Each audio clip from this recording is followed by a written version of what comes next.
Hi, everybody. How are we all doing?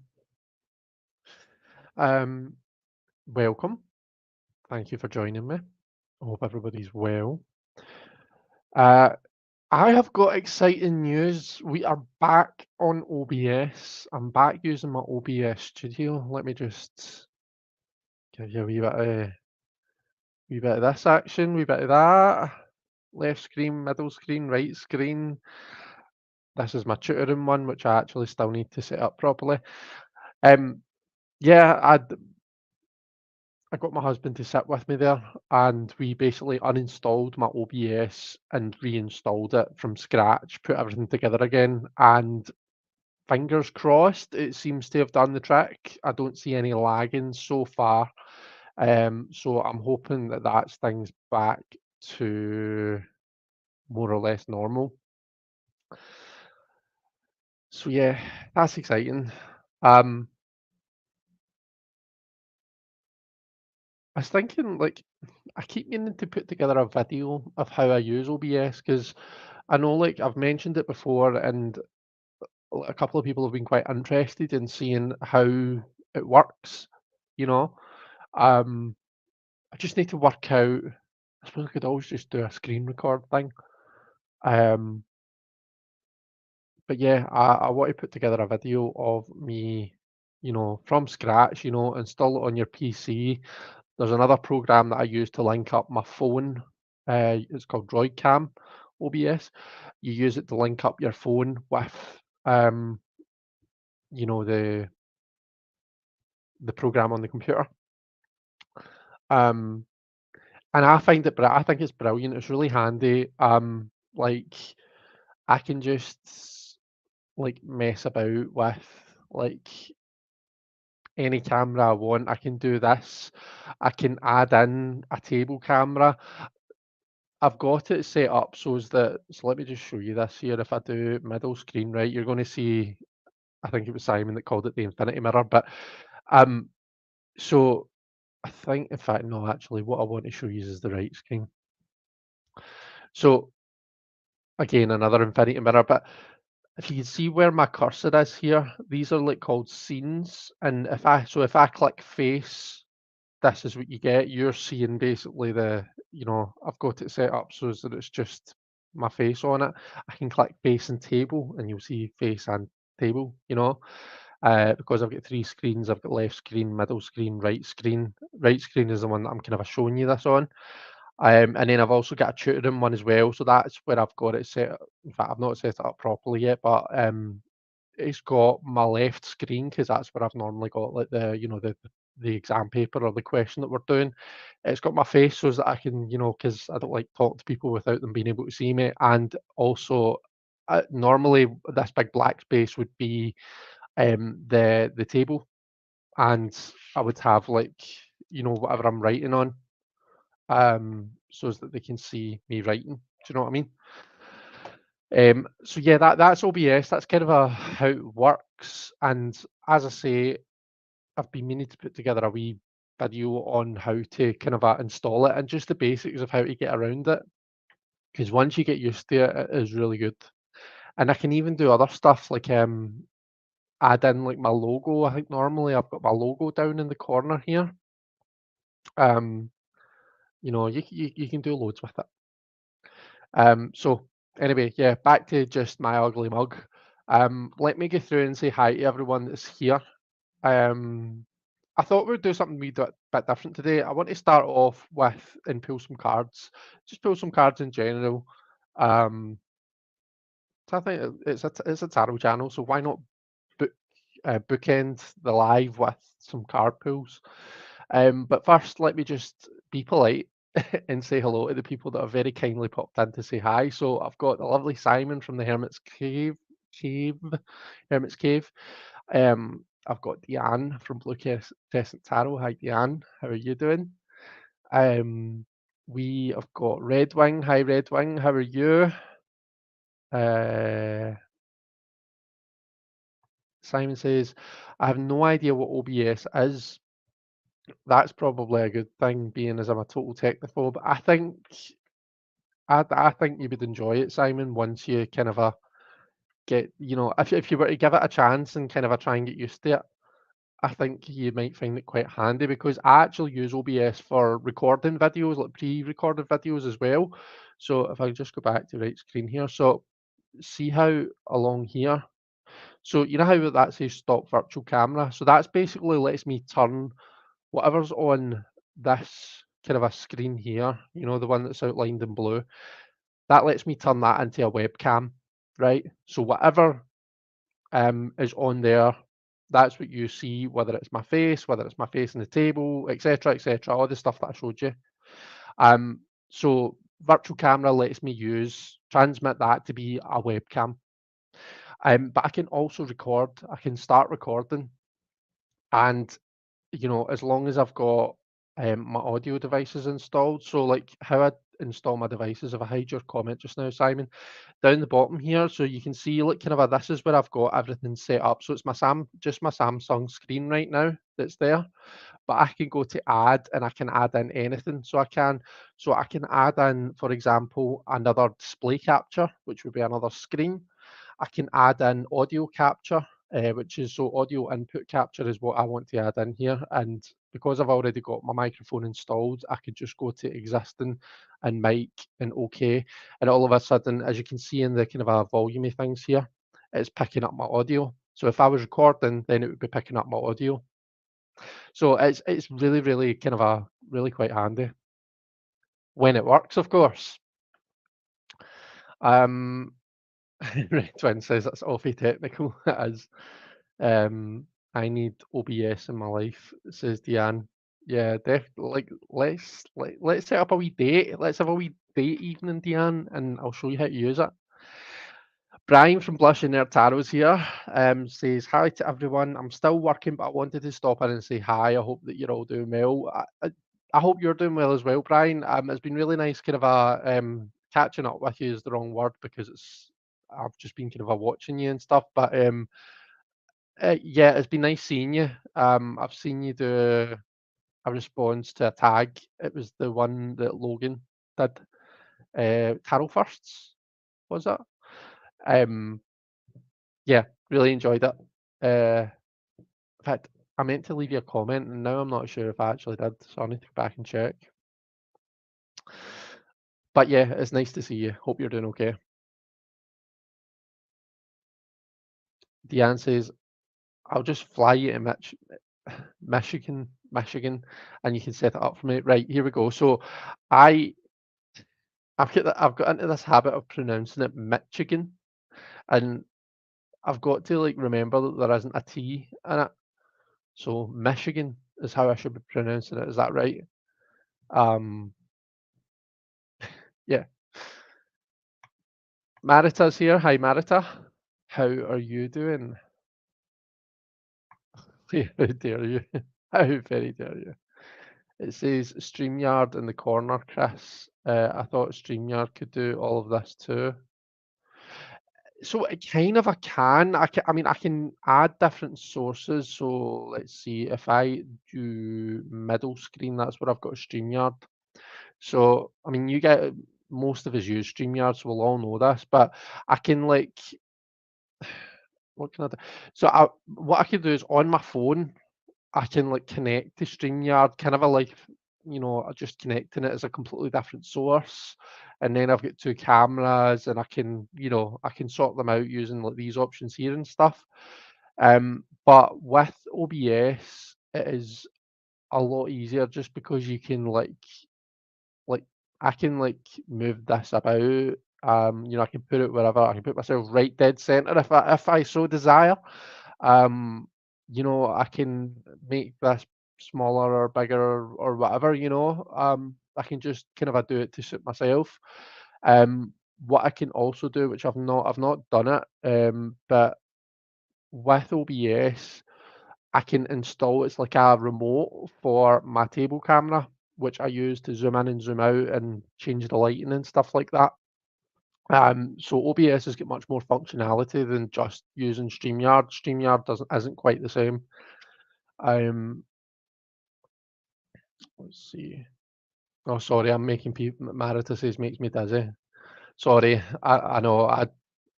See, this is why I want to kind of get it right before I start um making videos about it. I don't want to make a video that's just loads of infinity cameras and everyone's getting like queasy. um Moon Scarab, Ramon is here. Hi Ramon, how are you?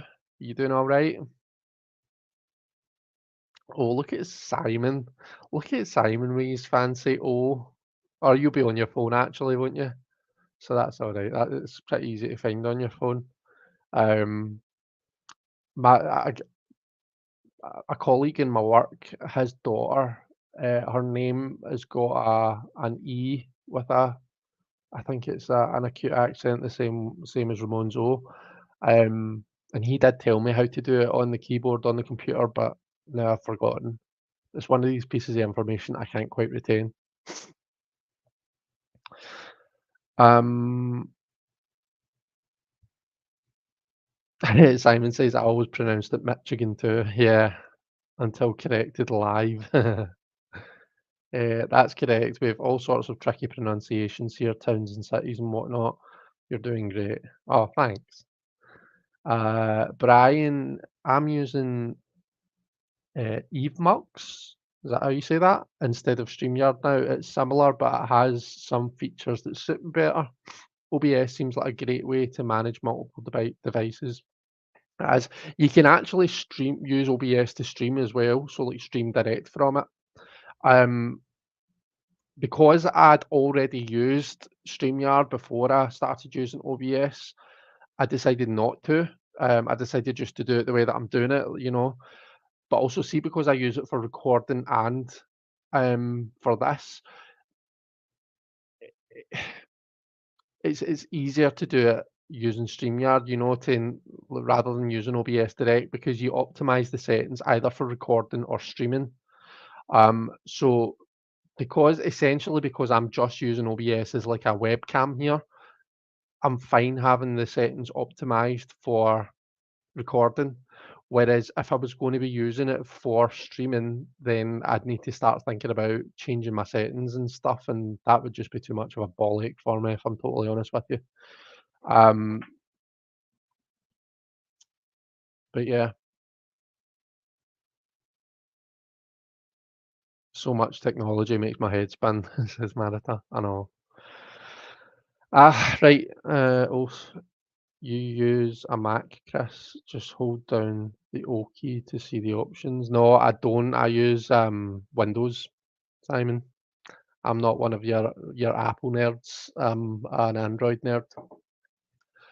Um, right, how are we doing for? I'm maybe going to have to install the thingy actually. Let's see if I can remember. Right, custom browse. Do you just want to see what I'm doing actually? Might as well show you. Right screen. So what I'm doing is I'm going to docs. This is for my remote. So I'm just doc name. I can just call it anything but remote. And then I need to enter the URL. So in fact, should I be putting that out live? Probably not. People can probably get into my PC if I show you the numbers that I'm putting in here. So let's just come back to me for this part. But so I'm pretty sure it's uh,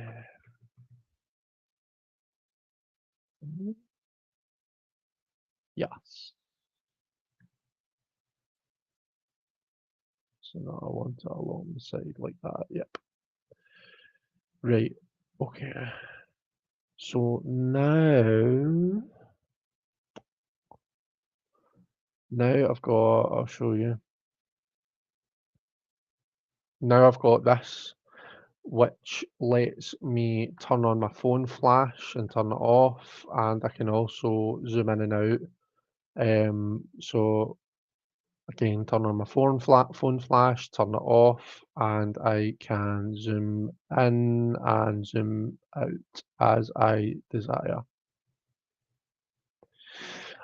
So yeah, this is becoming a pure OBS geek out. I didn't even intend for it to be that. I don't even have OBS written in my diary to talk about. It's just turned out that way. Um, I am going to pull some cards for us, not for anything particular, just let's just see what they say. I'm using the Wild Unknown, beautiful tarot deck by Kim Krantz. Don't know, I've just felt like working with it this week. Oops, Daughter of Cups turned itself round there. Let's pop her there.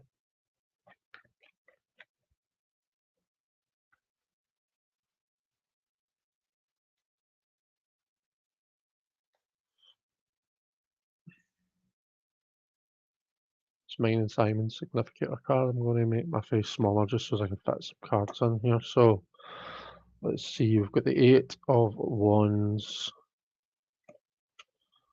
Death card, and the Son of Swords. Eight of Wands, Death card, and Son of Swords.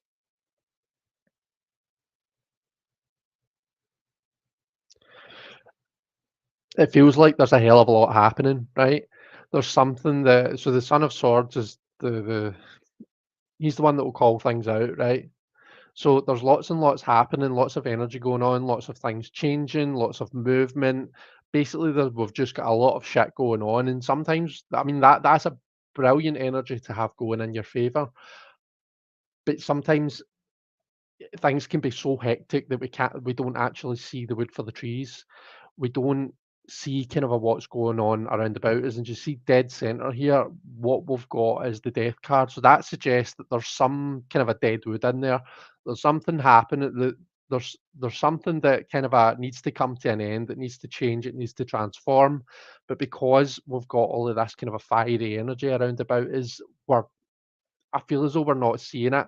And this is where the Son of Swords comes in to call that out. Now, that could be us. That could be an aspect of us coming in and saying, right, and I really need to see what's going on here. But I actually feel more as though this is kind of a someone else around about us that's coming out and saying, by the way, I don't want to like, you know, piss in your parade or anything like that. But you do realise that, that this shit is going down whilst you're all up in Happy Land. Um, and like the Daughter of Cups, there's lots of positive things about the Daughter of Cups, but sh she, they, whatever. The Daughter of Cups could be a sensitive soul, take things a wee bit too personally, quite a lot of the time. Um, and so, yeah, maybe this is, if this is kind of this might be a situation that we find ourselves in. If this is resonating with even just one person, then good. Um, you might find around about you right now, you're quite excited about something, you feel as though that momentum's finally coming. And at the same time, there's someone probably quite close to you who's saying, by the way, who's calling this out. And it feels as though they're being negative, and it feels as though they're being pessimistic, and it feels as though they're, raining on your parade. I don't think they necessarily mean it like that. And I think this is saying that we need to be conscious about how we're reacting, because our initial tendency is to take it too personally. Um, so yeah, just have a think on that. I guess be conscious about how you're reacting to things. It's easy enough for me to say, don't take things too personally. Please understand, like I said at the start, this is my significator card. I am the one who takes things too personally. You know, I am one of these people who I can't trust my initial reaction to a situation. I've got to go away and like, you know, let it kind of churn through my head. I've got to think about it. I've got to kind of think over it and really come to terms myself with how I feel about a particular something before I can trust myself to come back and respond to it. So I know how difficult this is. My table is shaking because my phone is connected to the table. Sorry. So yeah, does this make sense to anyone? What has been going on? I suppose we had the coronation last weekend, didn't we? Um, what else? Yeah. Anyway, do you know what? Let's just sit with it. Let's not try and think on it too much. But I hope that it was at least helpful for someone. Okay.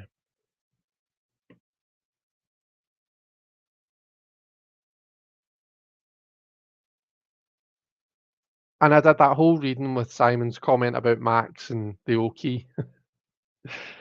Um, but that's okay. We don't mind, do we? Hashtag remove the comment. Let's see. Simon says I'm lost already. Ramon says Windows is good for softwares. There's more options, but once you use a Mac, you can't go back.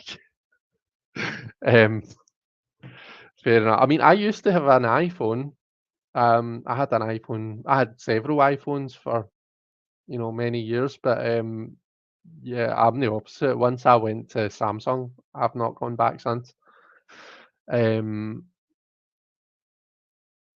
it's like a whole studio production center. I have a partition on mine so I can run both Windows and Mac operating system. Oh, that's quite good. That's handy. I think my friend used to have Windows and Linux. Simon says my card of the day too. Was that the page of what page of cups or daughter cups? Love that deck. Me too. It's such a nice deck, isn't it? Um, See, this kind of a deck always makes me also think of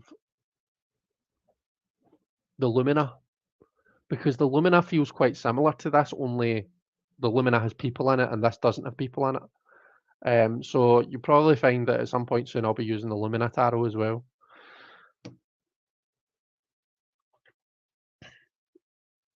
Let's see. I feel like technology is advancing but leaving me behind. Nah, I think you do pretty well. Um, your videos are always really good quality and like you do what you need to do. Do you know what I mean? The proof is in the pudding, Simon. um, this resonates as two parts of myself speaking to myself. Just think when all the tech goes down from the magnetic pulse bombs, we'll be the ones they turn to. Okay. It makes sense what you say, especially an overwhelming feeling. Yeah. Simon says, a Buddhist mentor said something to me once when I told him that I struggled with taking things personally. His response was, everything is personal. If you are a person, never forget it. I love that. That's really nice. Um, yeah, like it makes sense, doesn't it?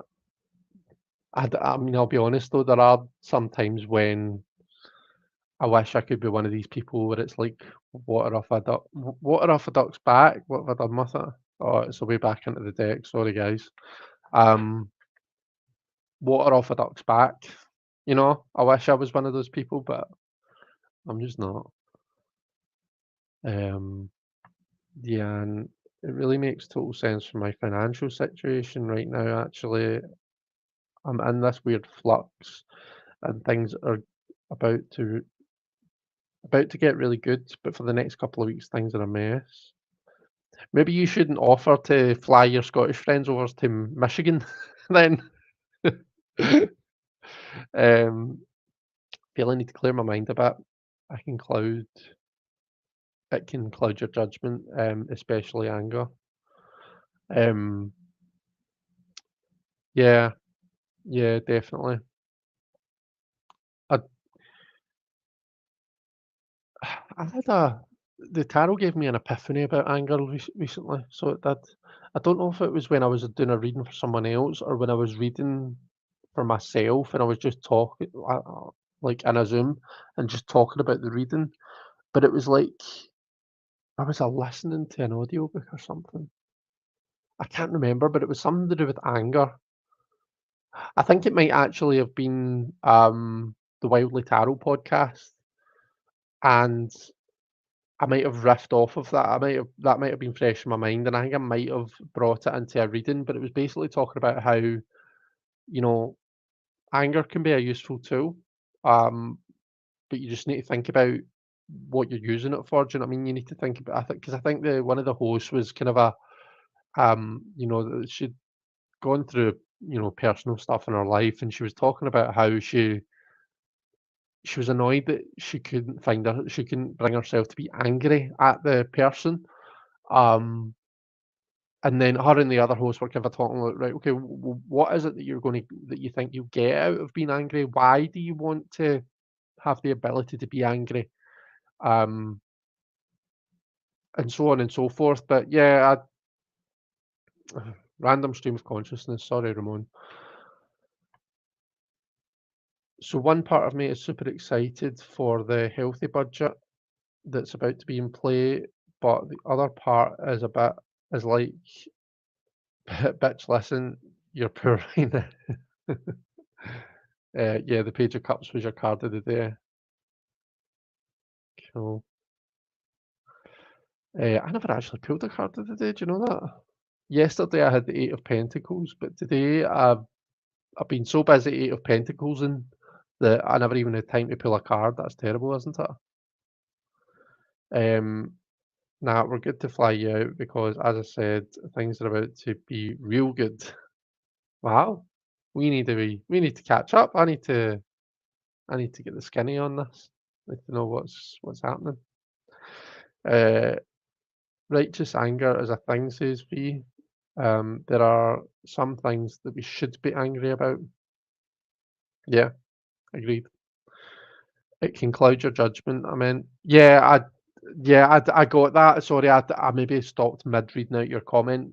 I get that, and yeah, I totally agree. It can, and a lot of the times, especially for me, it does. I'm one of these people that gets that red haze, but unfortunately, when I get the red haze coming over me, it's like I completely lose the ability to, I don't know, engage in any kind of intelligent way, I suppose is the way that I want to put it. Like when I get angry and emotional about something, I forget all of those amazing points that I want to make. I lose my ability to articulate myself. This is why I'm rubbish in situations where you know, it's why I'm not confrontational because I'm not very good at kind of having that, being that guy who can just be like, well, actually no, this, that, and the next thing that, these are I'm the one who like an hour later I'm like, this is what I should have said, and I should have said that, and I should have told them this, you know. Um, Simon says I tend to get upset rather than angry. I can't imagine you angry, Chris. I don't know. I you should see me playing games. I get really angry at that. I'll need to I'll need to tell my husband that actually that you said that because he'll laugh at that. He tells me I get too angry about things. Um, yeah, I can. I've got a see. I'm one of these people who I want to say that I've got a temper, but not like in a like a bad way. Just like I tend to get my reaction to things out of the way, and then I can just get on with it, and that's it. Which means that my initial reactions tend to be a wee bit dramatic, dare I say. And I know you can't imagine me being dramatic at all. I'm sure you're all very confused by this. But yeah,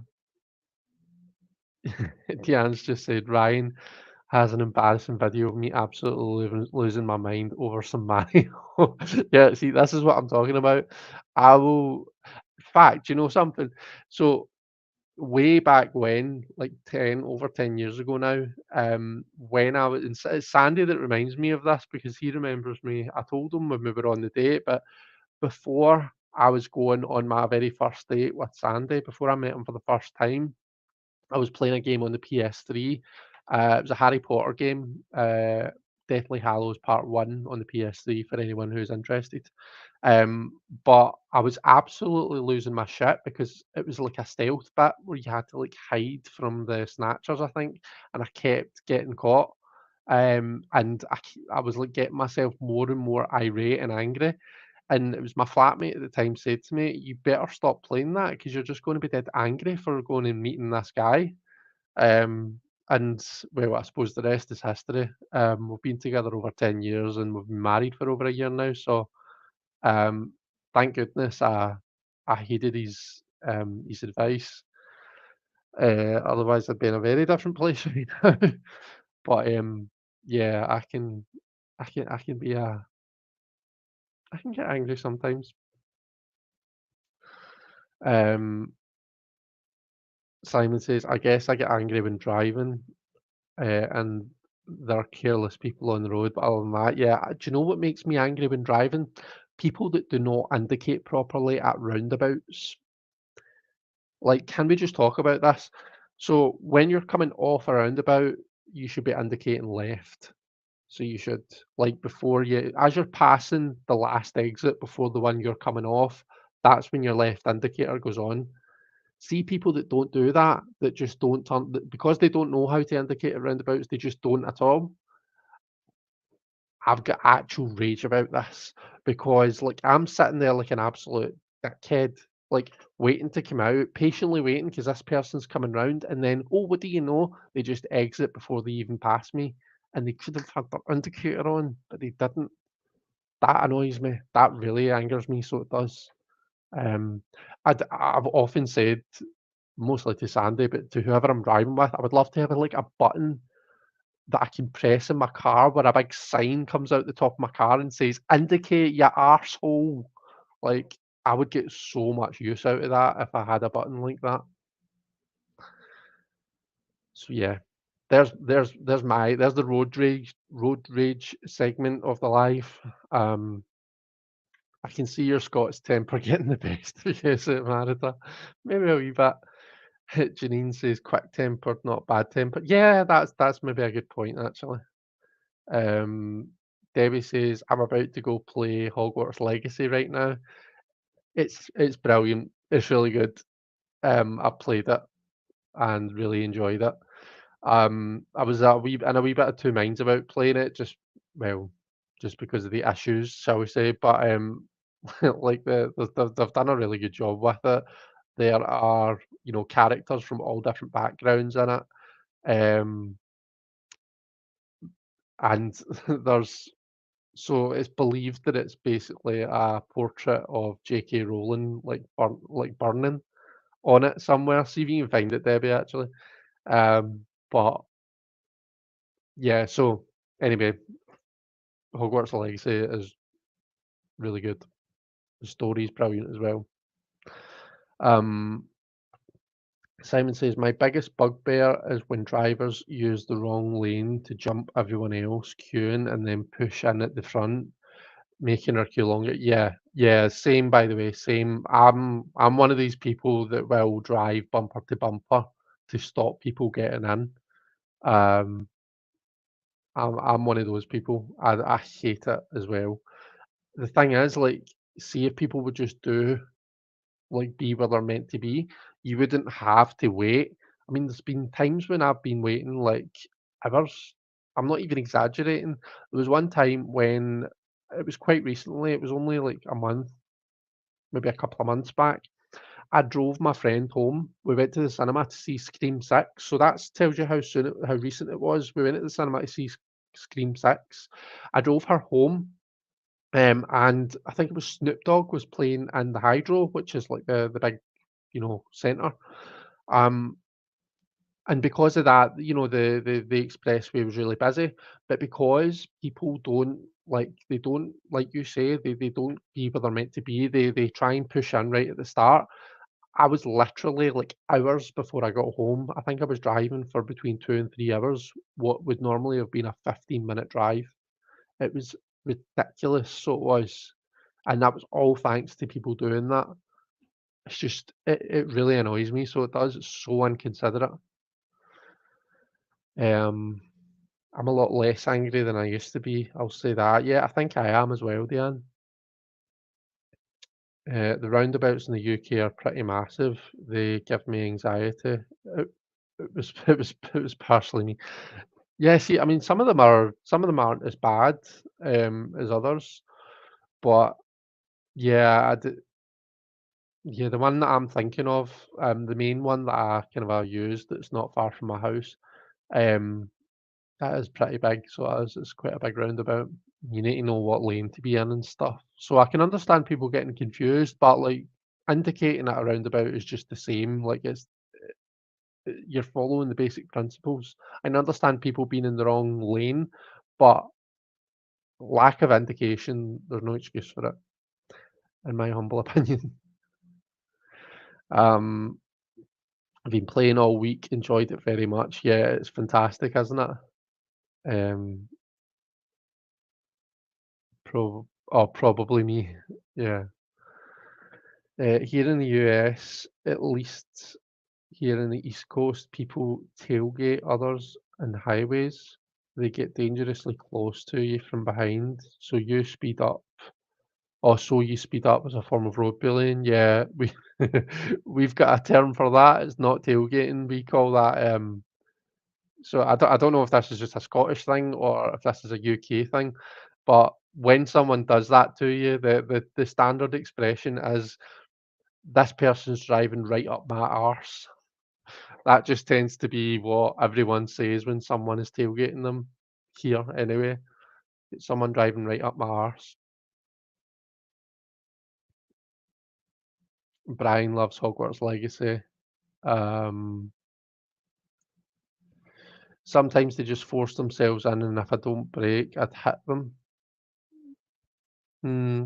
See, my car isn't anything special. I've got a reasonably shitty wee car, so I don't. I mean, there's nothing wrong with it, but my best friend my best friend Robbie, who sometimes pops in and might make an appearance at some point, um, as he sometimes does.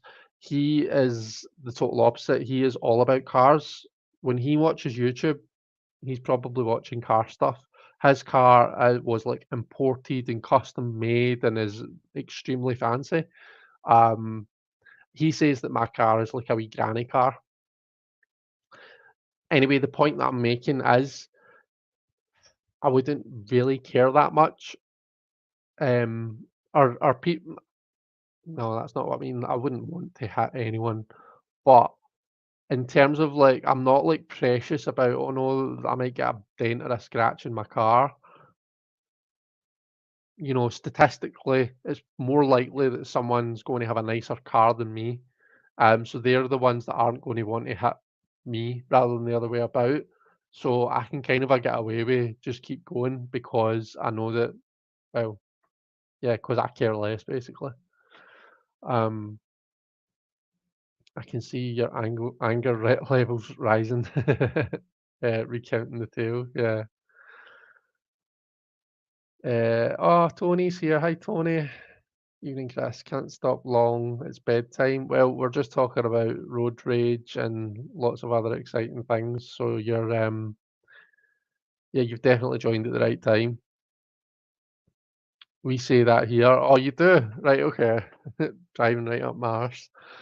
Yeah, that's definitely the expression. So, Ramon, there you go. That's what you need to say from now on. Although I don't know, maybe if your partner doesn't hasn't heard the expression before, then they might think that you've been like you've been fraternizing,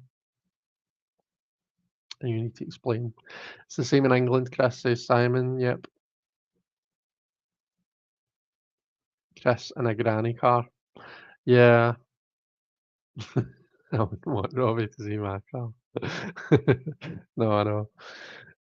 Poor boy's not even here to defend himself. Um, Tammy Pie's here. Hi, Tammy Pie. How are you? And if there's anyone else that I've missed and not said hi to, by the way, I just bit my tongue. Then hi.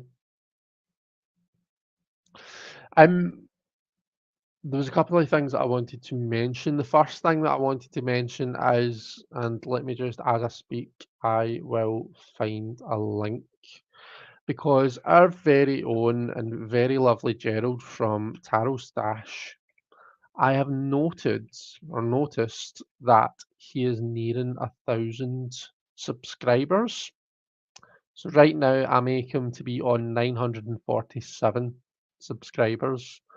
Um, so I wanted to give his channel a wee shout out because it'd be nice if we could give him a wee boost and get him that bit closer to 1,000. Um, so yeah, Gerald is who we fondly call the Tarot Bicycle. He's always kind of appearing on TarotTube on like as a guest on people's channels. He's always got people on his channel. He's always got something going on. He's one of the nicest people, and just such a down to earth guy, and just really enjoyable content that he's always putting out. On Tuesday, he did a live with Jamie Kelly from Wandering Mountain Bardic Path, and Kelly Fitzgerald from The Truth and Story, and they were talking about Kelly's Nelly deck, which was that was an amazing watch. So definitely check that out.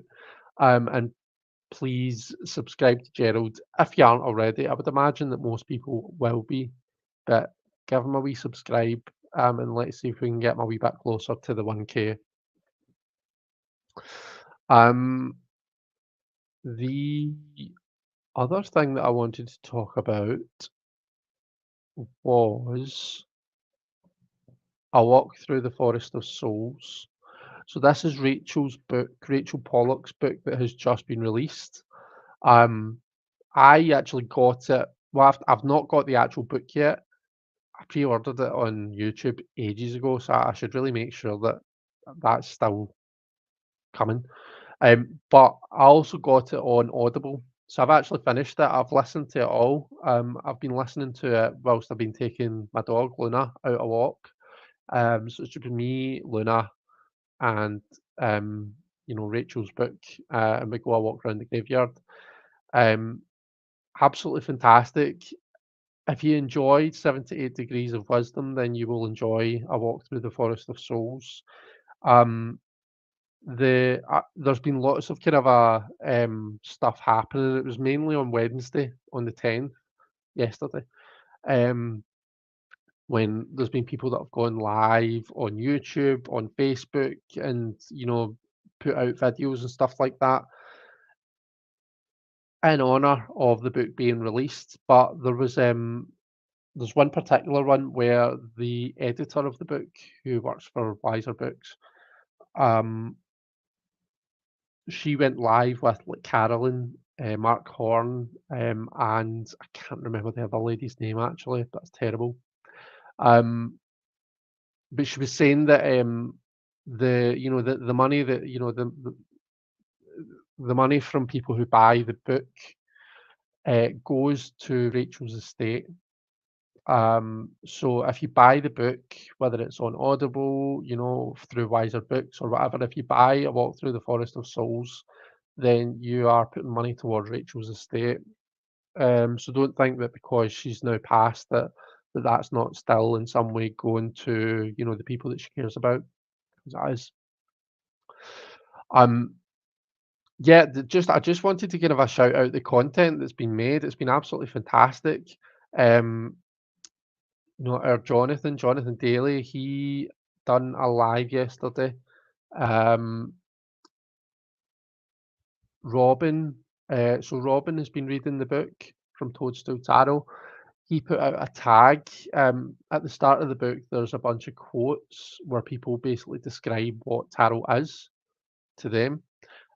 So Robin basically started a tag for people to contribute to that, which I thought was a really nice idea. Simon, I know that you've done a response.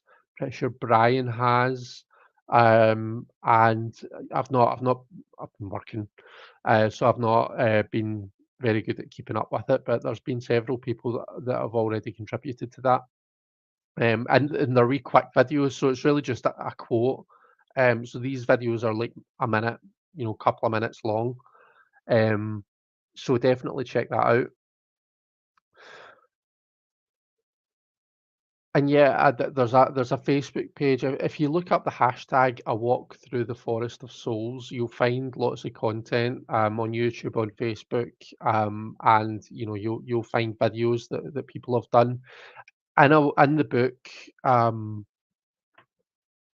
Rachel does yeah, Ellen Lorenzi Prince, she did stuff as well. Rachel does, different readings. Um, she calls them wisdom readings, and like so some of these videos are people kind of are doing these wisdom readings. So like there's a reading to open up the heart, and that's what Carolyn and Mark and etc. That's what they were doing.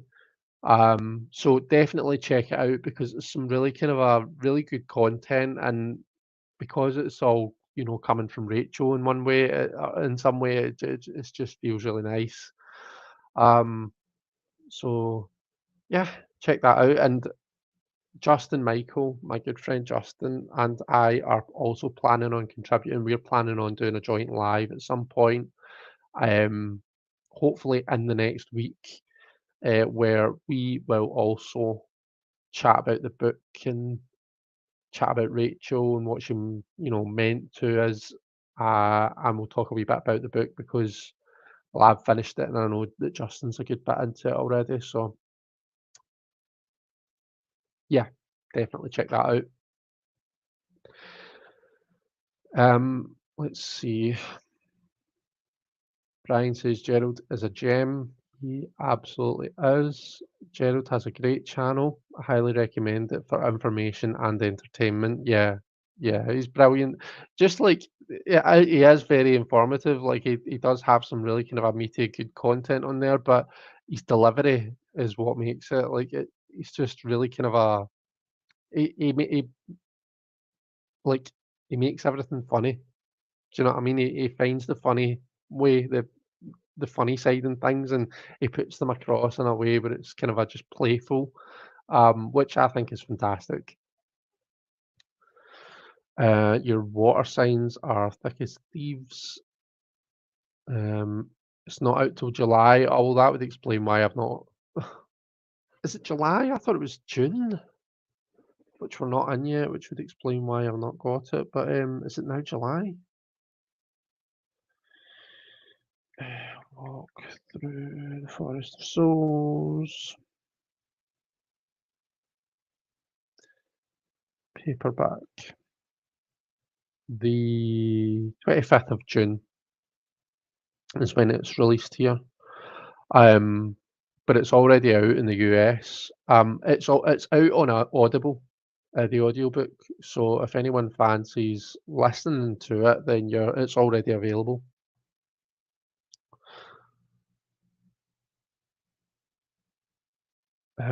Sandra's here. Hi, Sandra. How are you doing?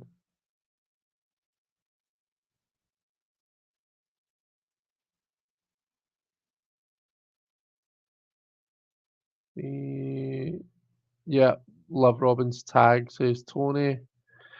Um, did you do 7 minutes?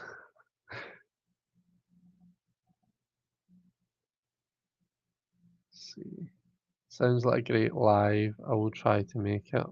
Says B. Thank you. When I last looked on Amazon, unless it's been brought forward. See, I thought it was meant to be the start of the year, and then I think it moved to May, and well, now it's sitting on June, so we'll see what happens. My coffee will be cold by now, but that's fine because I don't mind cold coffee. They didn't have coconut milk, so I've got a white chocolate mocha made with almond milk, which is different.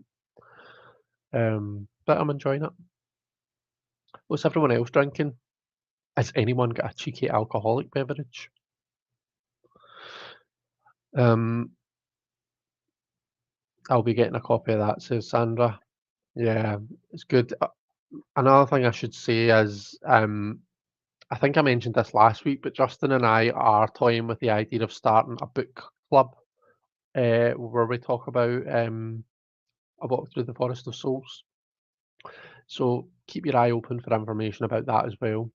Um, Probably do it on Zoom, maybe like once a week or once every couple of weeks or something, and probably do like a chapter or so each time, and then just come together and talk about it. Um, so yeah, like if you're interested, Sandra, then I uh, can keep you updated. And anyone else, I'm open to everyone, obviously, of course, as always. Where are we for time? We are at 8 minutes to 10. I have been rambling for a whole 52 minutes. Or I think rather more like 51. I think it was a minute past 9 when I went live. But yeah, we'll have a good ramble, don't we?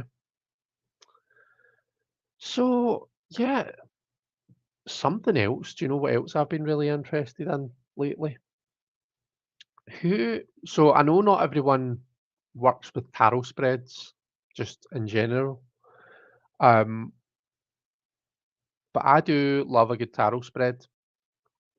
Um, and a tarot spread that I've been getting really into lately is I might have mentioned this last week. I'm forgetting everything that I've already talked about, just as well I make notes.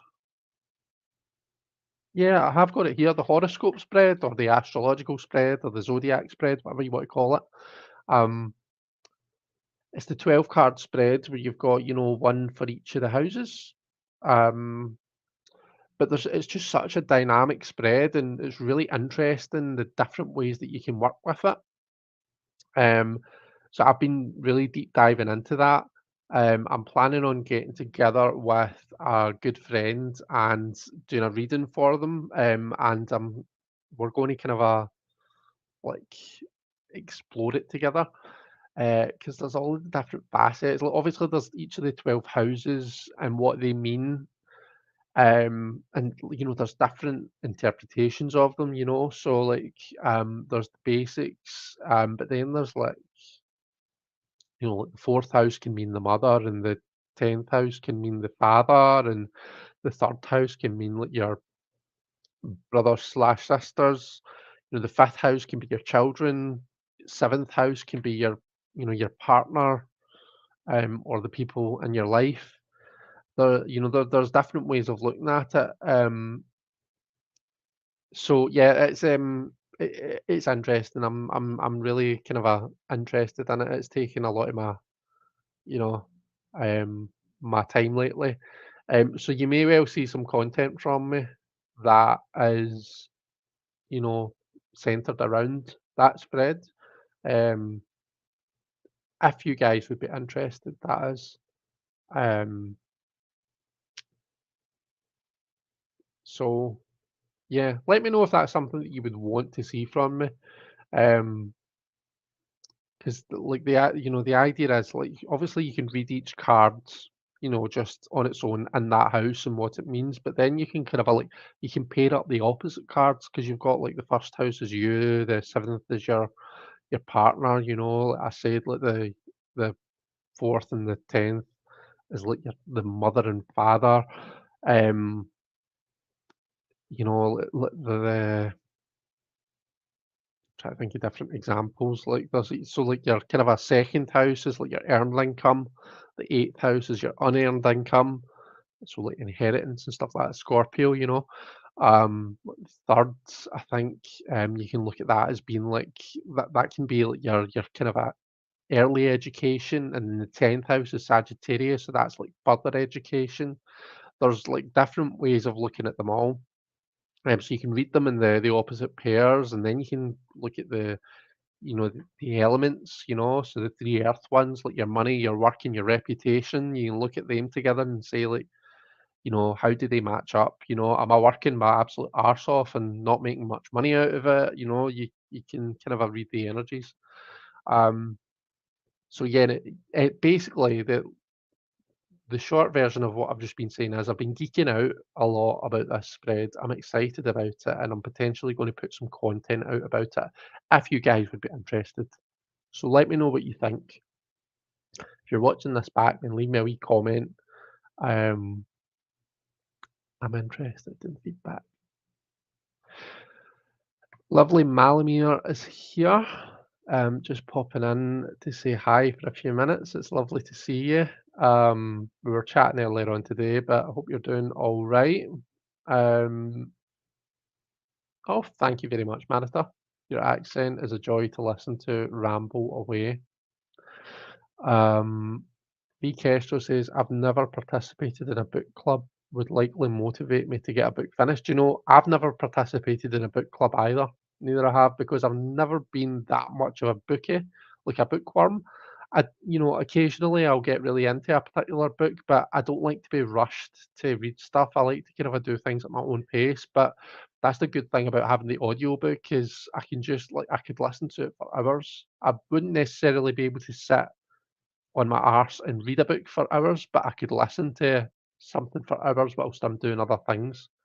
Um, so yeah, um, I'm the same. It's not something I've done, but I'm excited for it because this is how I learn stuff. I don't learn stuff by like reading or by listening. I learn stuff by having a chat with somebody about it. You know, bouncing ideas off of other people. That's, I mean, that I'm a practical learner. So yeah, definitely. I'm looking forward to doing that.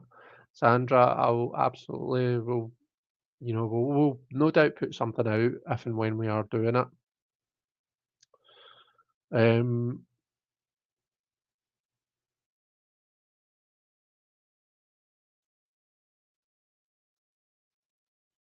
would love to see that on the horoscope spread. Right, okay, brilliant. Um, V says would like to see that as well. Tony says I do a calendar one for my birthday. So the end of May, starting for June, to May is a weird.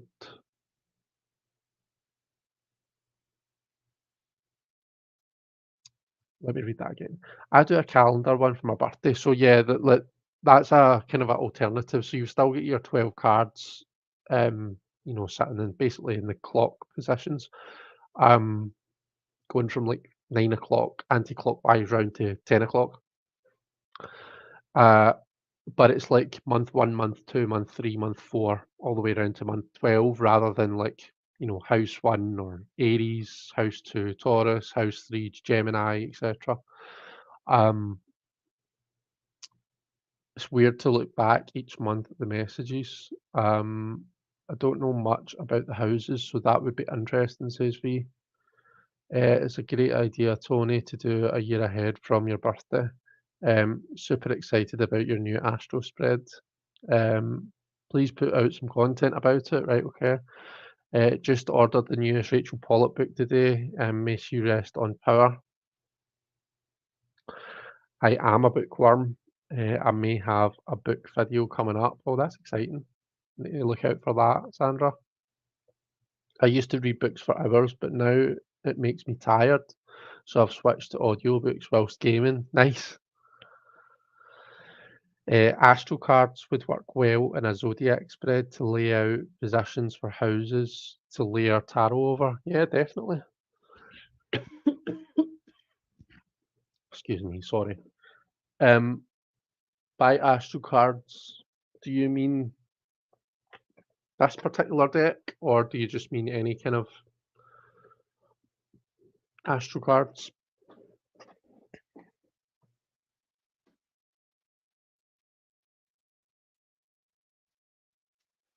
Um, right, we've hit 10 o'clock, people, so I'm going to pop the banner on.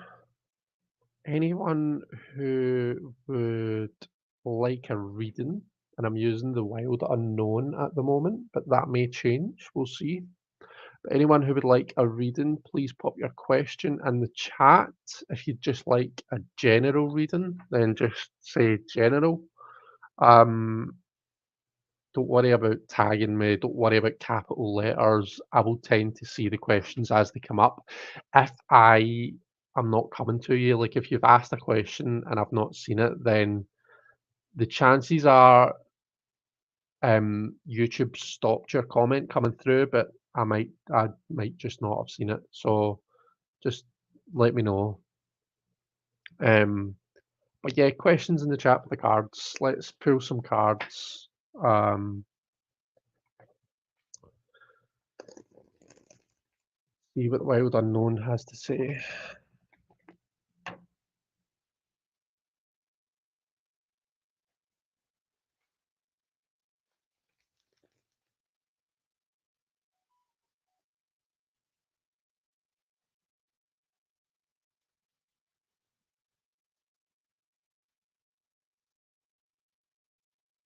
Oh yeah, we saw that.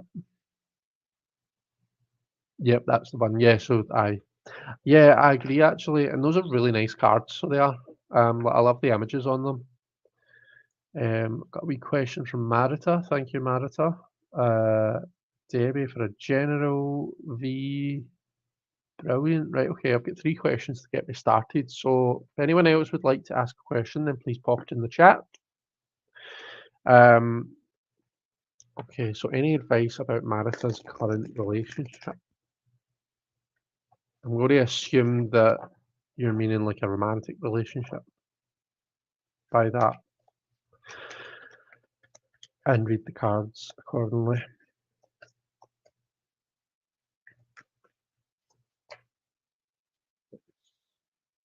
Change this over to that. Let's make my annoying face a wee bit smaller so that we can see the cards that get laid out. So, any advice from Marita about current relationship?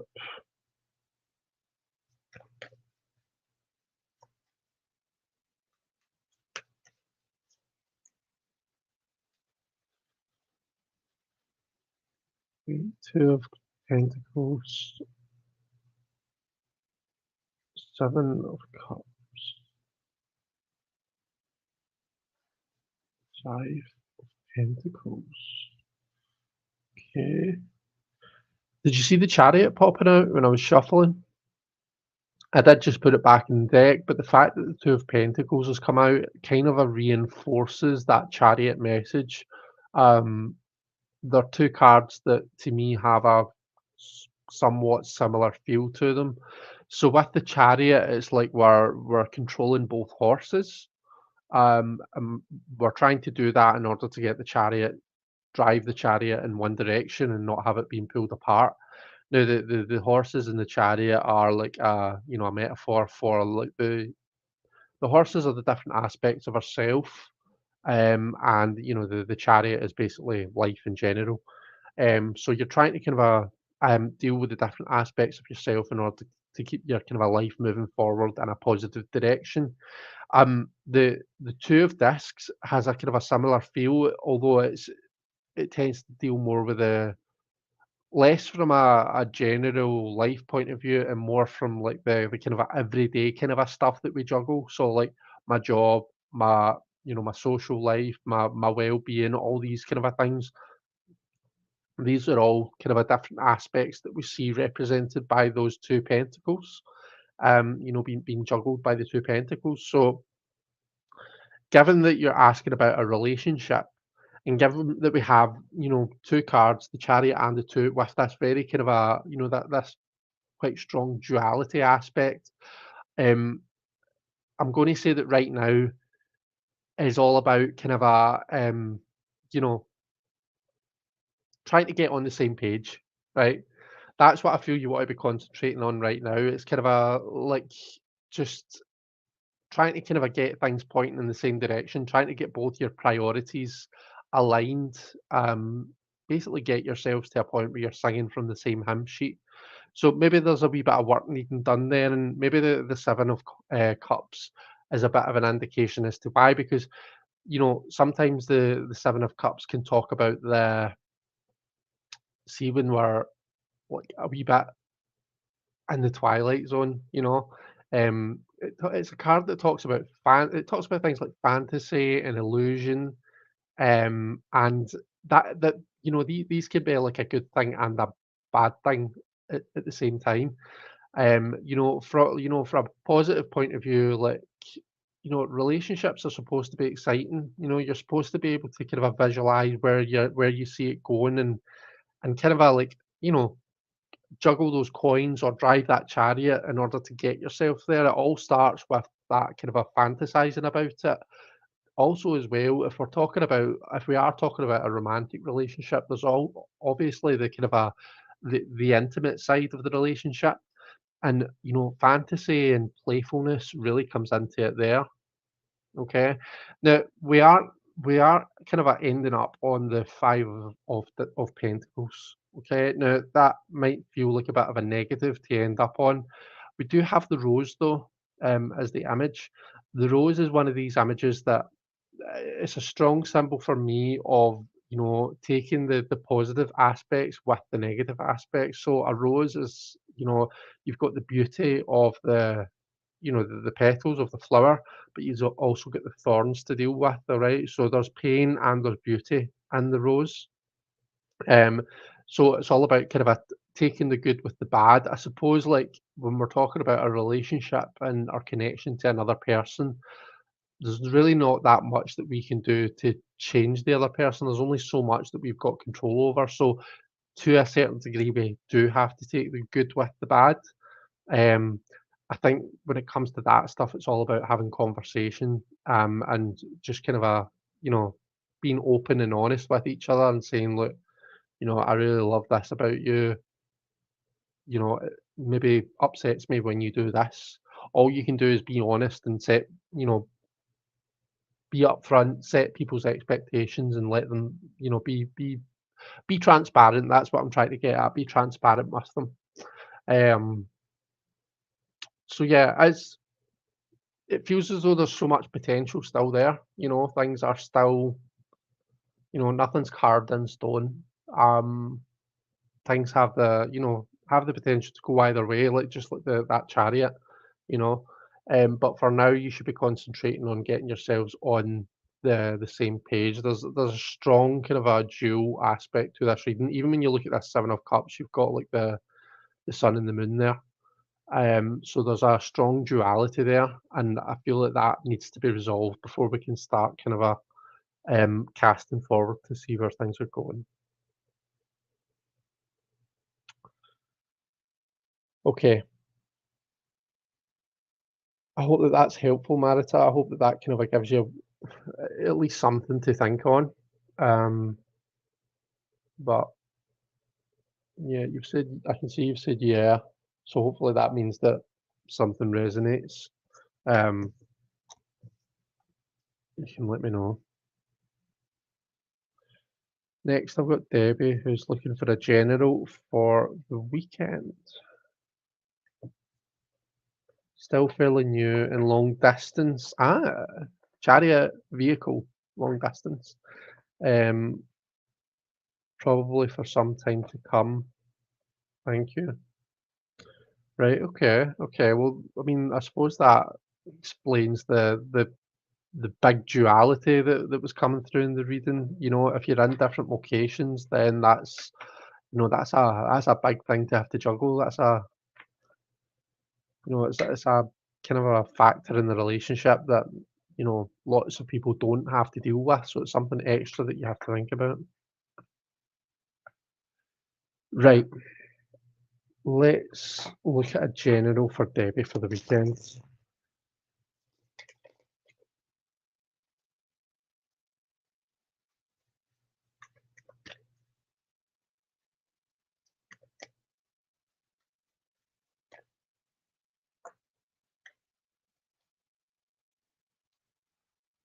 Right. Seven of Pentacles. Try to do this in a way where you can see the cards. Seven of Pentacles, the Father of Cups, and Magician.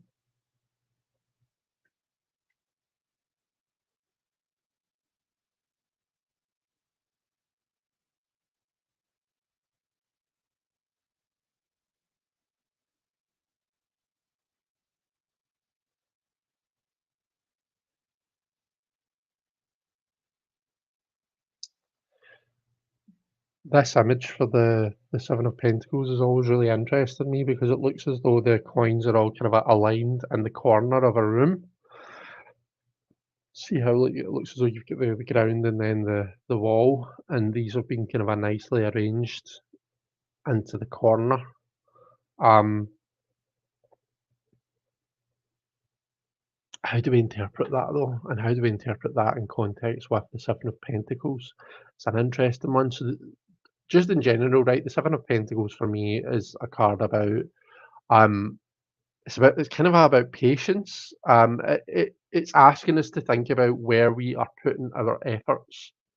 Um, you'll see like seeing like the Thoth deck and then decks that follow that kind of a Golden Dawn keywords, kind of a you often see this being called failure.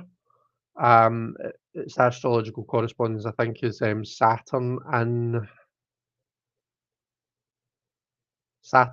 Taurus. I want to say, but don't quote me on that. But anyway, it's yeah, you'll see it being called failure, and it's not failure in the sense that oh, things are doomed to fail. It's more like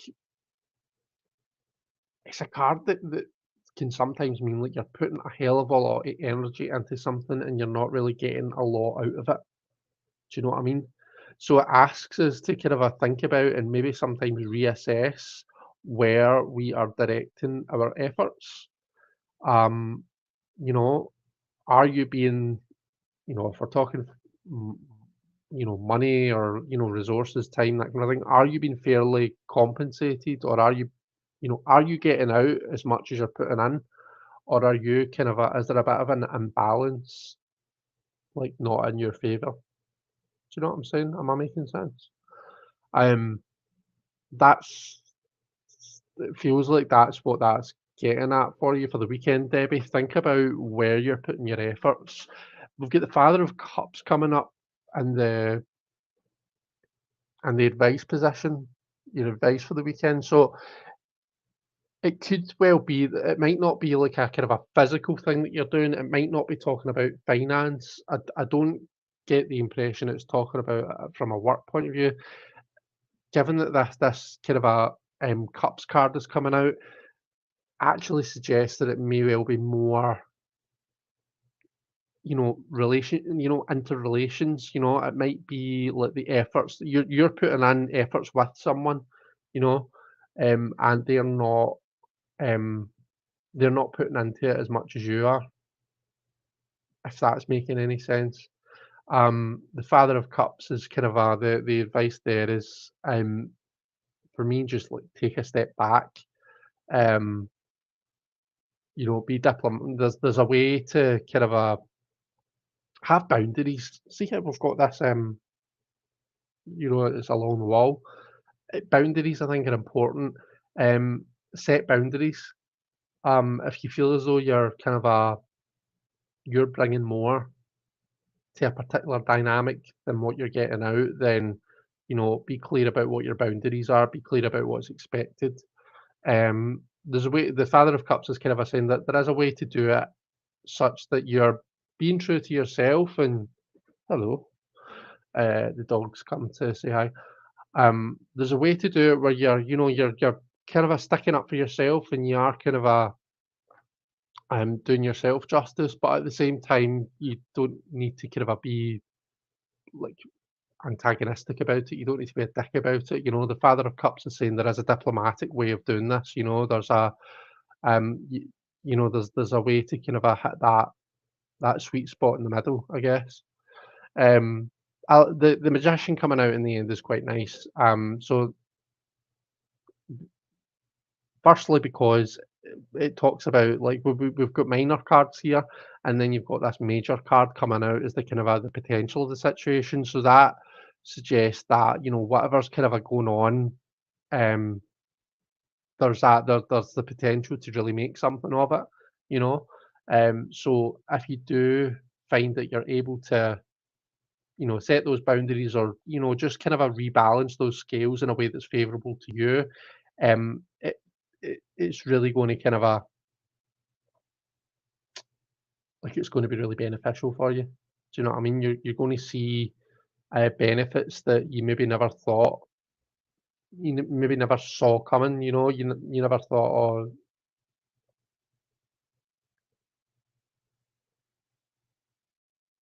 what am I trying to say? Like, when you when you kind of, like, laid it down like that, when you kind of, set those boundaries, when you did that work, when you did the work, you never really saw it going to this place, but it's actually having, like, kind of a added benefit, you know? I think that's what I'm trying to say. I'm kind of, tired, it's the end of a long week, and I'm not doing very well at articulating myself, or articulating what I want to say, but yeah, um, and yeah, just, like, the magician, he's magic. So, like, the magician has the ability to, like, transform a situation. So, like, normally, if you've got, like, a kind of a tough situation like this, the best that we can kind of a hope for is that, we can rebalance things a wee bit, we can set those boundaries, and the situation kind of rights itself. Whereas when the magician's coming in, it's like all bets are off. Like, there's endless possibilities. We can actually, like, turn the situation on its head. We can transform the situation, and make something completely different of it.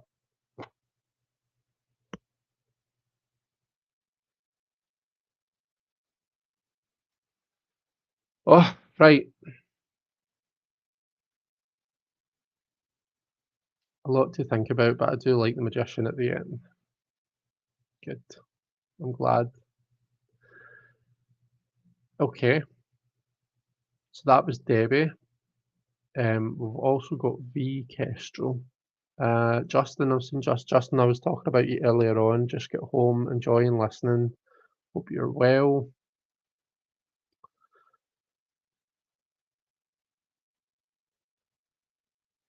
Yeah, so V Kestrel, can I get one, please, Chris? Advice for an upcoming work change.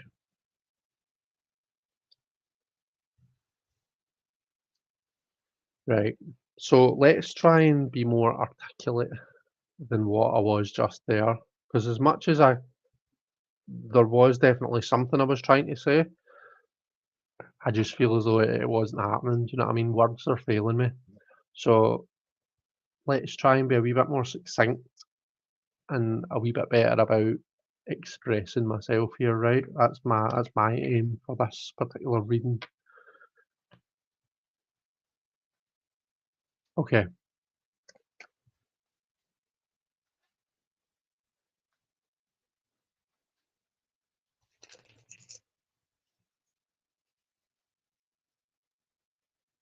thanks very much.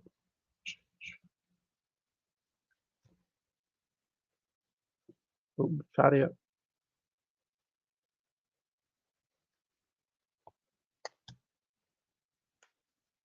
Father of Cups. You saw me shuffling them, didn't you? And the Four of Discs, Four of Pentacles. So we're having one of those kind of one of those nights where the same cards are coming up. Um, okay, so the general situation is the Chariot.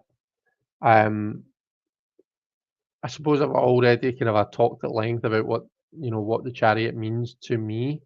For your situation, I feel as though that's all about priority. So if we're looking at work changes, prioritizing all of the different kind of aspects that you're maybe going to have to be mindful of and keep control of. That's going to be a big thing for you. I don't feel as though it's going to be like a seamless change, like before I was doing this, now I'm doing that. There might be a period of transition where you're having to kind of juggle different aspects. So don't be surprised if you find if you find that being the situation. The Father of Cups, I think to a degree is advising you to again be diplomatic and persevere with it. Be willing to kind of meet them halfway, be willing to negotiate on it. But at the same time, the father is like it's like that king energy. Do you know what I mean? It's that kind of a monarch that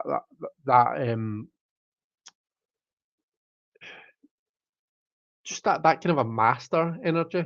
So whilst, yeah, it's important to be diplomatic and yeah, we kind of need to negotiate somewhat, like don't let them screw you about, you know. There's you can negotiate, you can meet them halfway, but don't just be a yes man. Don't just do everything that that they ask you to do.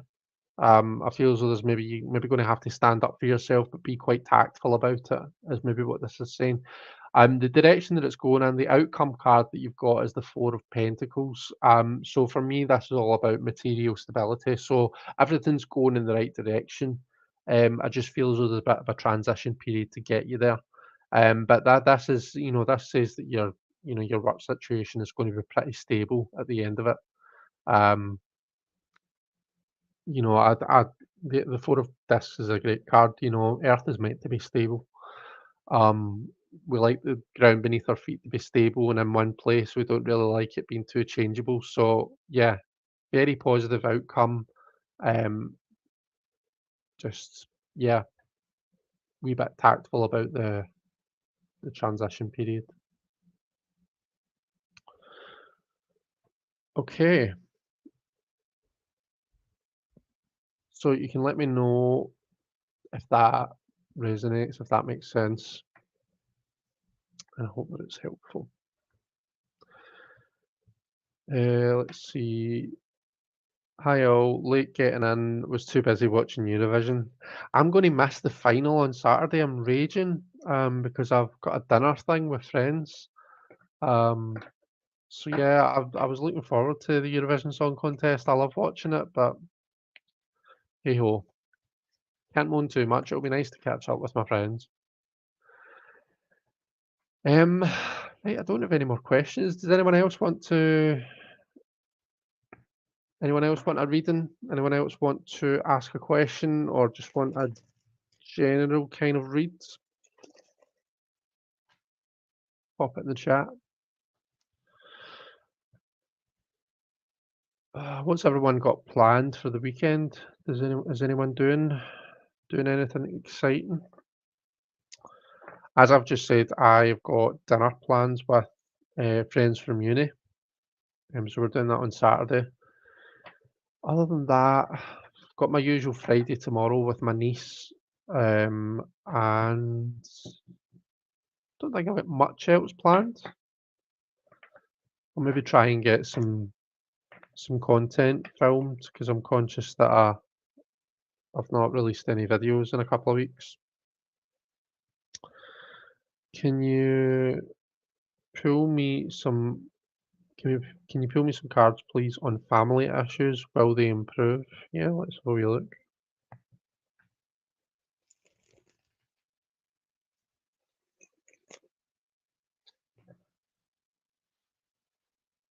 Okay, Patsy.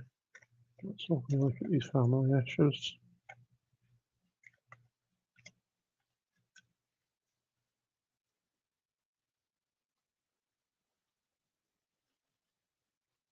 Okay, lovers.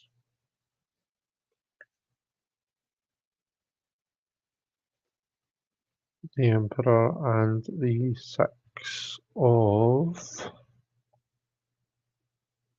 I always have to look carefully at this. Is the Six of Swords, I think. I always get mixed up between the Six of Swords and the Six of Wands in this deck. Um, yeah, yeah, that's the Six of Wands there with the butterfly. So yeah, Six of Swords. Um, so I'm just going to kind of talk at you about what I'm seeing here. But do let me know if it's resonating, if it's making sense, because this is coming to me quite specifically. So the lovers in the situation position, this is telling me that. Well, first of all, let's start off by answering your question. So to me, the key to that is in this Six of Swords. I think that what the Six of Swords is saying that there needs to be some sort of there needs to be a change made if things are going to improve. Okay.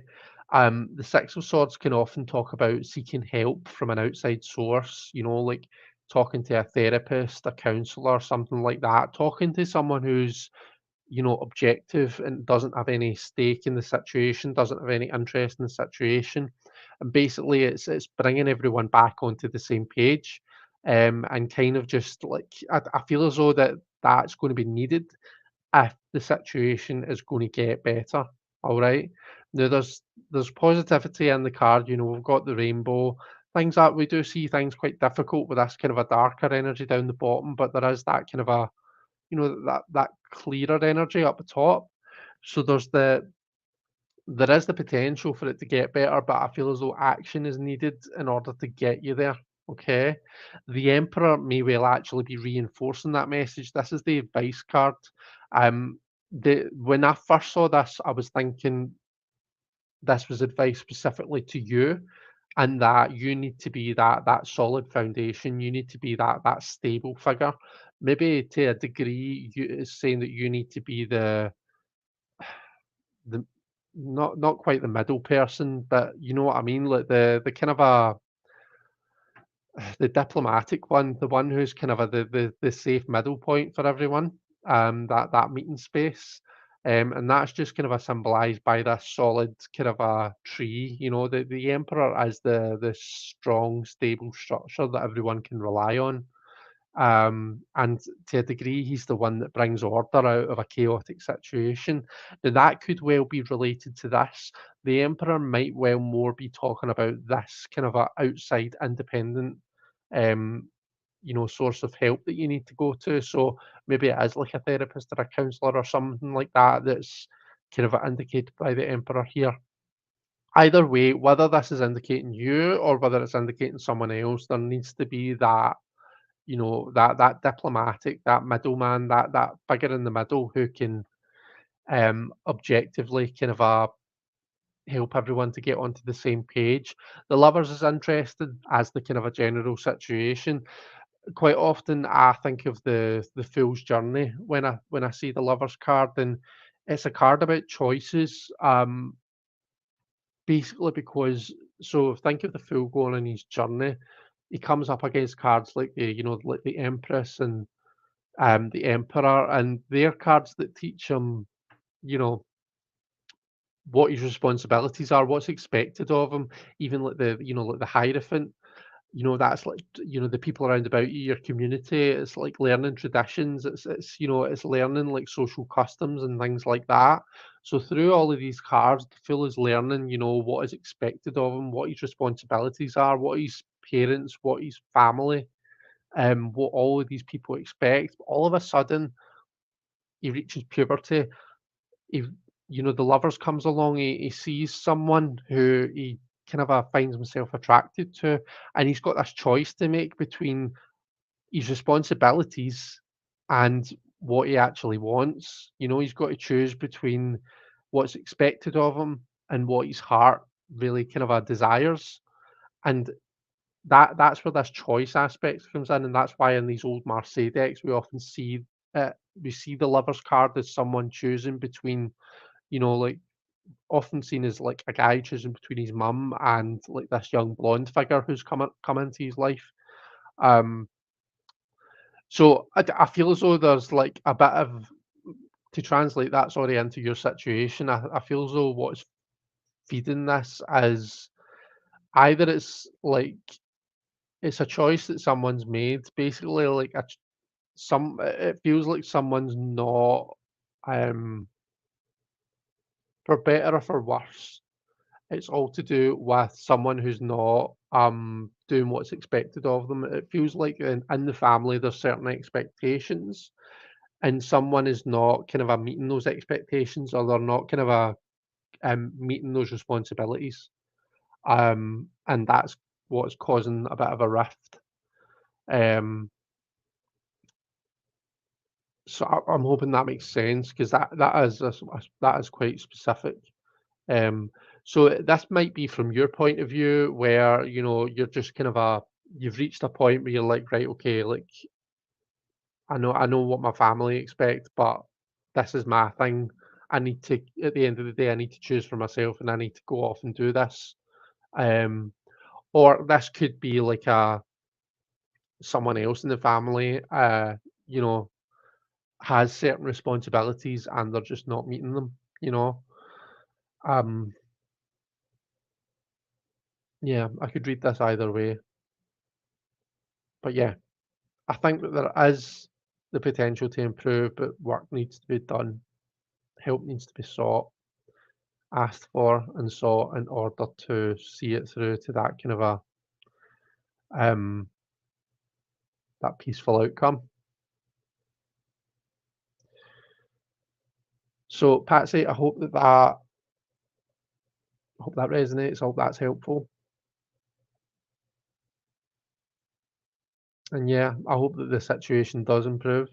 Um, Family stuff can be really shit sometimes. So yeah, fingers crossed things are okay. Hi Liz, nice to see Chris. Hey everyone, going back and forth cooking stuff. But hi anyway. Oh, very nice. What are you cooking? I'm curious to know. Uh, OV says, I learned so much listening to you read. Thanks so much for sharing your time and knowledge with us. You're very welcome. Um, I'm glad that I can be of help. I'm very flattered that you think so. That would make sense, needing outside help as I'm not getting anywhere, and a therapist would help me for sure. Well, lots of love, and I do hope that the situation rights itself. Okay, so can I pull cards for anyone else, or are we done for the evening?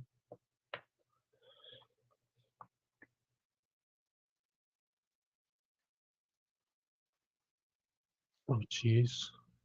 So Patsy's shared with us, she said, basically found out a couple of months ago that my dad wasn't my biological dad, which has caused a huge rift. Oh, jeez, that's an absolute bombshell to for someone to drop on you. I'm really sorry about that.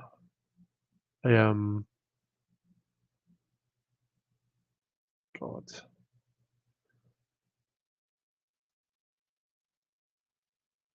yeah, that I think then the therapy route or the counselling route. I think just talk to someone who, because it's a hell of a lot to go through, and sometimes going through that kind of a stuff, just organising your own thoughts can be a mammoth task.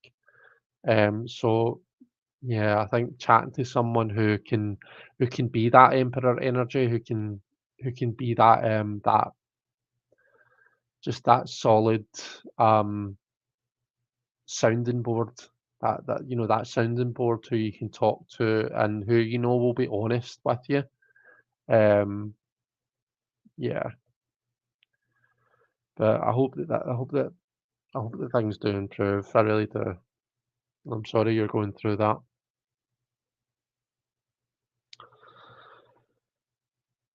Oh dear,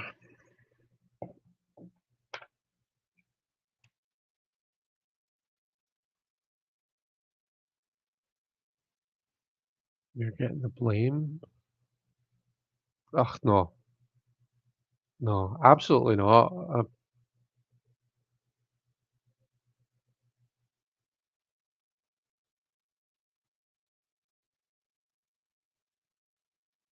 Yeah, I agree with Fee. It definitely is not your fault. Do you know what I mean? You've got every right to do whatever test on yourself that you so desire. You know, it feels like maybe like persons concerned are just a bit you know backed into a corner because they've been caught out, and the first instinct is to lash out and deflect. That sounds about maybe sounds like what's happening there. Um, so yeah, again, it just kind of reinforces like there needs to be that that independent, that objective point of view, someone that a safe space, someone that you can talk to about it, someone that will be on your side.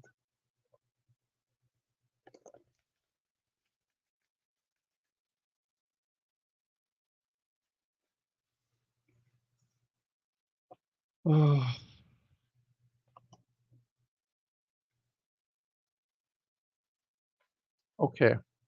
Any more for any more? Last orders, last call at the bar. Is there anyone else who would like a reading? If not, we will pull some cards for the weekend for everyone, and then we shall call it an evening.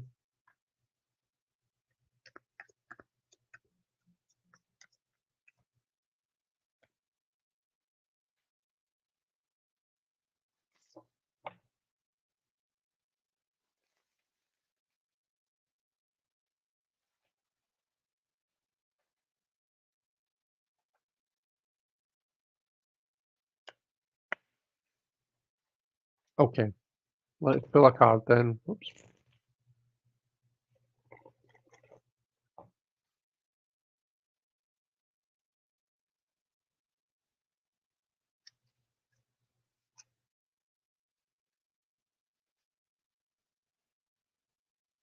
Let me just highlight Deanne's comment first. So, agree on that deflecting bit.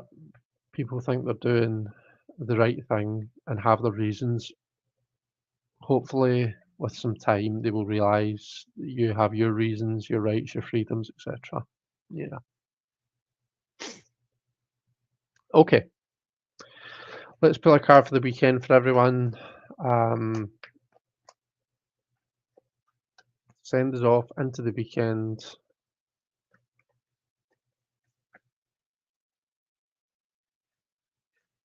Something for us to bear in mind. A chariot. Ah, right. So that's the third time the chariot's come out now. So I'm starting to think that there's maybe more to it. This card has got something that we're just not got something to say that we're just not getting. In fact, did this come out in the general reading at the start? Was this not the very first card that flew out the deck when I was shuffling? Maybe,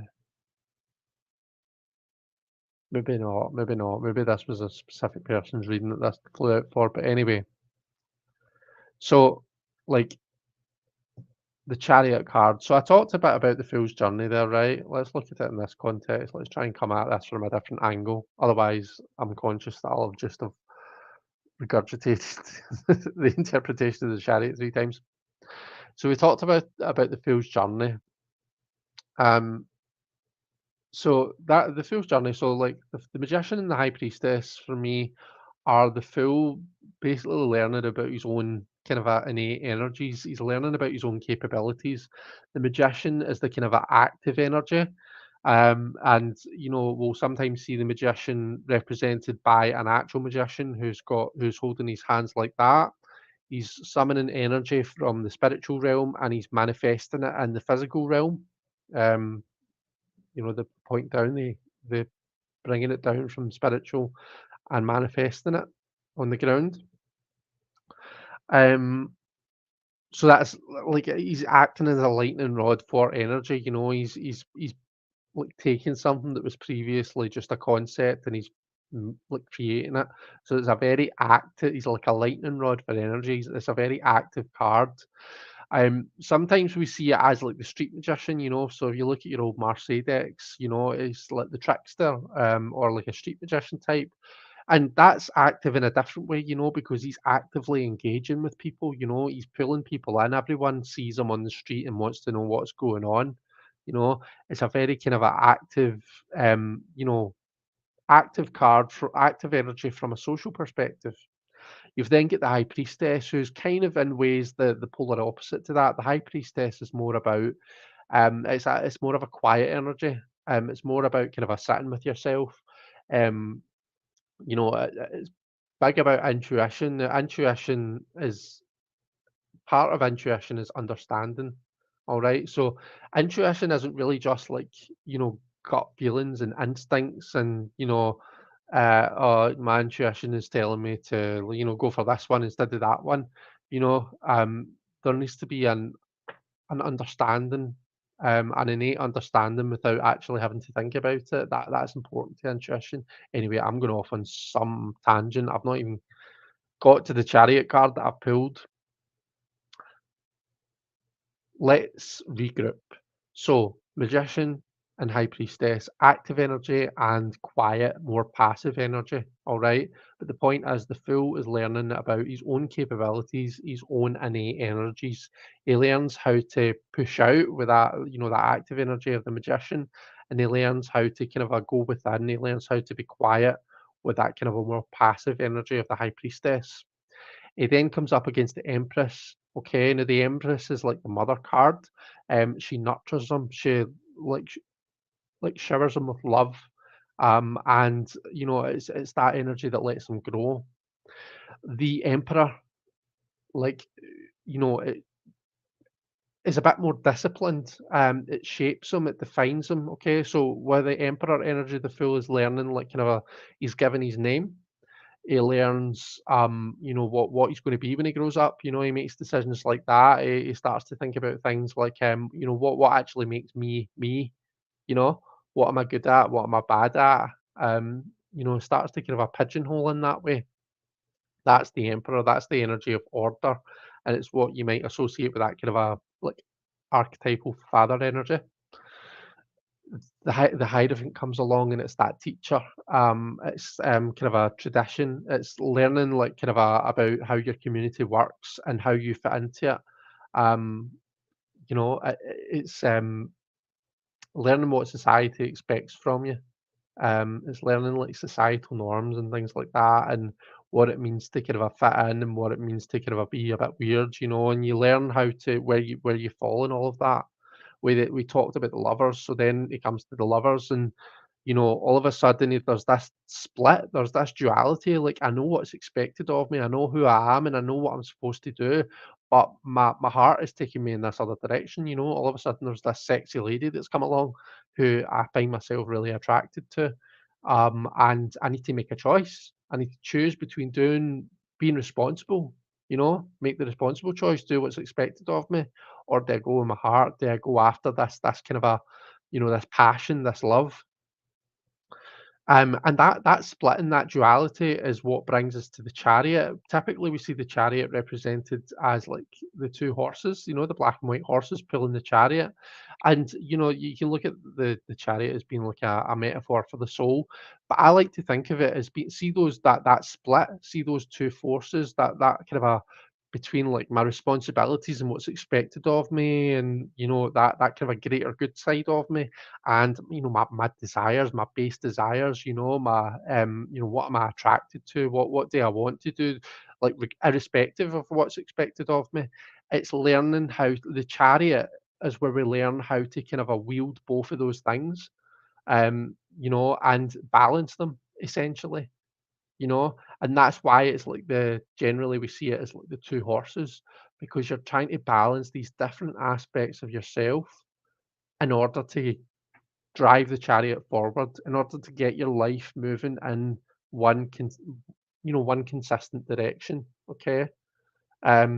So quite often in our lives we won't specifically choose one or the other. We won't like specifically go all in the direction of responsibility and family, and we won't go all in the direction of our heart and what we desire.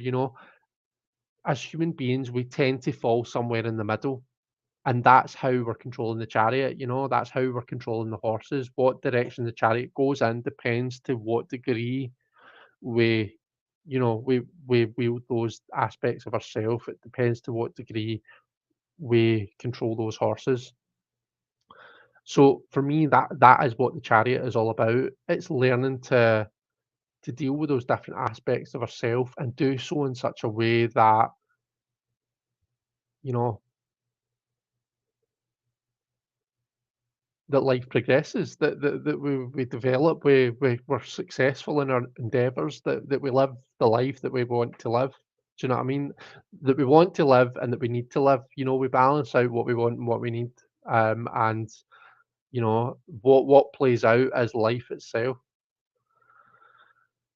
So yeah, with all of that said, what's our message for the weekend? Well, you know what? I'm just going to leave it at that. We'll leave it at a wee discussion about that first itinerary, those first 7 cards of the Fool's Journey. Um, because yeah, that chariot, that's the third time that it's appeared, so I feel as though there's something that I'm not saying that it wants me to cover.